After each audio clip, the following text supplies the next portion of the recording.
Scapegoat Stephen here, back with another unboxing video. This time we've got the Circle Orboros Tharn Blood Pack unit. This is one of the last units I've actually had to buy because I didn't own for Circle.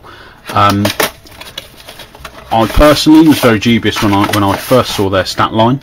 I'm still a little bit dubious as to what sort of use I can get out of them. However, I'm definitely willing to give them a go. As I may have mentioned previously in some other videos, I have been running Goat Varna, or Epic Morvana's theme force, a lot recently, which relies on Tharn as its mainstay infantry, and I'll be looking to give these guys a test run with it when I make that leap from 35 to 50. As you can see, it's a massive bag of bits there. Most of the body, so you've got the torso and the legs, are all one piece. But you've got the arms, the heads, the bows, the legs in some cases are all individual pieces. I won't break them out of this bag for this video because, to be honest, I don't know when I'm going to get a chance to actually go through and build them. I don't really want to lose anything. So they are in quite a few different pieces. However, again, being plastic, they'll be nice and lightweight. And I'm looking forward to giving them a trial run at the very least. Because I think there's Tharn, I personally believe, are very, very underrated. A lot of people say, oh, they die too quickly to this, they die too quickly to that. Maybe, but I can't say I've ever had that much of a problem when using them. Like I said, I ran Epic Morvana's theme force, which is only Tharn as far as infantry goes, for quite some time, and that was using Tharn Ravagers, and they hit like a ton of bricks. And she gives them points reductions, at least for their unit attachments, which I think really adds to the unit for the cost. Personally, I like them. Like I said, the internet isn't particularly fond of Tharn. One, you could take something with slightly higher armour. So this is a different unit of Tharn. Same basis as the Ravagers, but a sort of a more ranged element to it. So if we have a look at the card,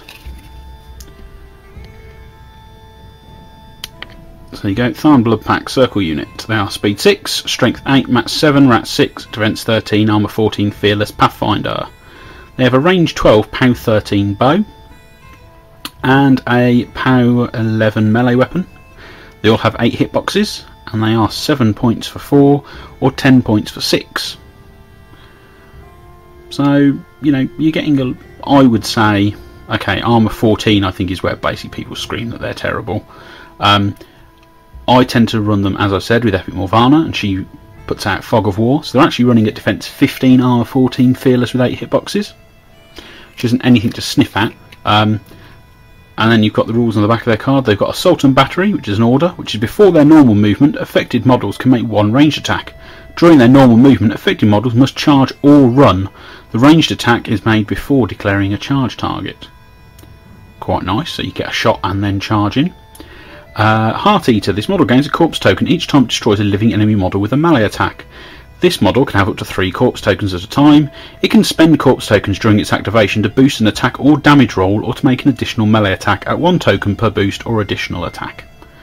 Quite nice. Shoot, charge, kill stuff, and then next turn have a boosted POW 13 damage roll on your shot.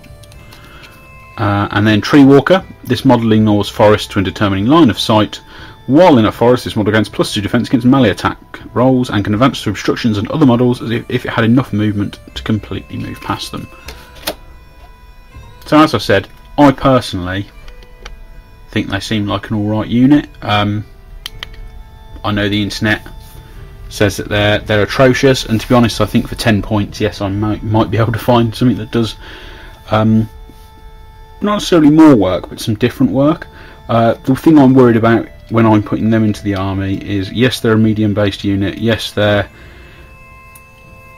resilient-ish under certain circumstances. However, I'm not sure they're going to be doing a huge amount of shooting, given that my army has an advanced deploy unit of 8 Tharn Ravagers if you count the unit attachment and the weapon attachment, and 11 Blood Trackers if you count Nuala in there as well. And to be honest, they're going to be charging the opponent turn 2. So tactics wise, I'm not sure if these guys will actually get that many shots in, but I'm thinking that perhaps late game, once you're up on the attrition with Epic Morvana, especially once you've feated and got back loads of your models, I think these guys will really come into their own. So that's the end of another unboxing video from me. Like I said, there'll be more on their way very soon.